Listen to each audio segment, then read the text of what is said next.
బాప్తిస్మం తీసుకున్న రోజు నా దేవుడు గొప్పవాడని గట్టిగా చెప్పావు కదా, మరి ఇప్పుడు ఈ చిన్న సమస్యకే ఎందుకు అంతగా కృంగిపోతున్నావు?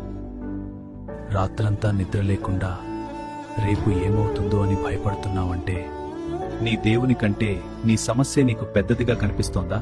దేవుని మీద నమ్మకం లేని ప్రార్థనలు ఎన్ని చేసినా అవి ఆకాశాన్ని దాటవు. నీవు నా బిడ్డవు అని ఆయన నీతో చెబుతుంటే నువ్వు మాత్రం అనాథలా ఏడుస్తున్నావు. లోకపు మనుషుల మీద, నీకున్న డబ్బు మీద పెట్టుకున్న నమ్మకం నిన్ను సృష్టించిన దేవుని మీద ఎందుకు పెట్టుకోలేకపోతున్నావు? మత్తయి 6:30 ఏం చెబుతుందంటే, అల్ప విశ్వాసులారా, అడవి గడ్డినే దేవుడు అలా అలంకరిస్తే మీకు మరి నిశ్చయముగా వస్త్రములు ధరింపజేయడా? సముద్రాన్ని చీల్చిన దేవుడు నీ కన్నీటిని తుడవలేడా? ఆయన మీద ఆనుకో, అదే నీకు అసలైన విజయం. ఈ రోజైనా నీ ఆందోళనలన్నీ ఆయన పాదాల దగ్గర పెట్టి ఏడుస్తూ అడుగు, ప్రభువా, నా అపనమ్మకాన్ని క్షమించు, నేను నిన్ను పూర్ణ హృదయంతో నమ్మేలా చెయ్యి అని ప్రార్థించు. భయాన్ని వదిలే నీ వెనుక విశ్వాసానికి కర్తైన యేసు ఉన్నారని గుర్తుంచుకో. ఆయన హస్తం నీ మీద ఉంది, ఇక భయం ఎందుకు?